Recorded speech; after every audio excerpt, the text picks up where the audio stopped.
La plupart des appareils photo réflexes et hybrides comportent 4 modes de fonctionnement. Les lettres P, S, A et M. Les modes de fonctionnement, à quoi servent-ils? Comment les utiliser? Le mode automatique.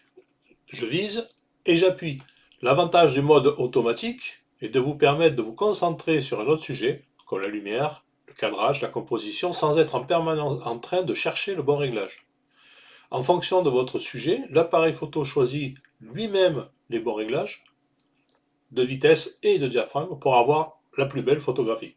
Il choisit aussi les bons réglages ISO, balance des blancs. Le mode P. Mode P ou programme. Le mode P est un mode programme dans lequel le boîtier choisit lui-même l'ouverture et la vitesse en fonction du type du sujet. L'algorithme de votre appareil est en effet capable de distinguer si la partie haute de votre cadrage est un ciel bien lumineux ou si vous êtes en mode portrait, et il va choisir parmi des dizaines de milliers de combinaisons qu'il connaît, celle qui va donner la meilleure exposition possible. Le mode P est un mode à choisir quand on ne veut plus faire de photos en automatique, dès que l'on maîtrise un peu mieux les réglages de l'appareil.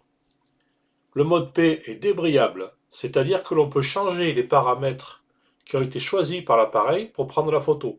On peut modifier un petit peu la vitesse, l'ouverture, les ISO. Il calcule la belle photo, mais on peut modifier ces réglages si on veut.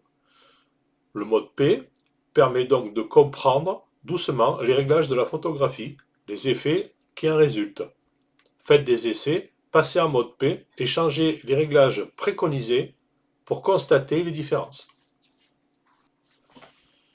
Le mode A ou AV, le mode A ou priorité à l'ouverture. Le mode A est probablement le mode le plus utilisé par les photographes.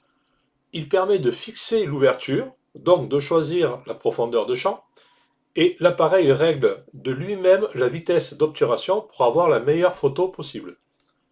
Revoir le module sur la profondeur de champ si vous avez oublié le diaphragme ou l'ouverture. Au plus l'ouverture est petite, grand chiffre, au plus la profondeur de champ est grande. Avant-plan et arrière-plan net. Attention toutefois à ne pas travailler à des vitesses d'obturation trop lentes. Sinon, il y a des risques de bouger. L'utilisation d'un pied, dans ce cas, peut être nécessaire.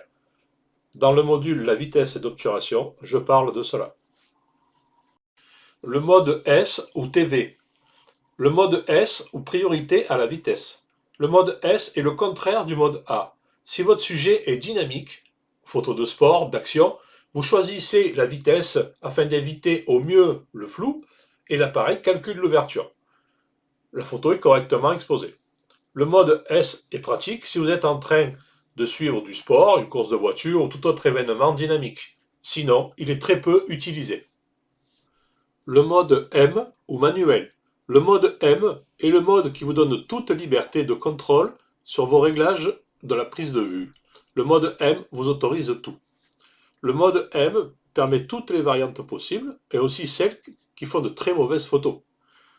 En effet, c'est vous qui réglez tout, vitesse, diaphragme. Donc si vous vous trompez, la photo est loupée. Le mode M vous oblige à bien connaître votre appareil photo et aussi vos objectifs. En effet, ceux-ci ne réagissent pas tous de la même façon aux hautes et basses lumières, au contre-jour, aux couleurs, etc. Le mode M n'est pas conseillé aux débutants. En mode M, le boîtier ne vous laisse pas tomber quand même. Il vous donne des indications sur les réglages à faire. Il ne les fait pas. Comme en mode auto, P, S ou A, il vous les indique, à vous de les appliquer ou pas. C'est vous l'artiste.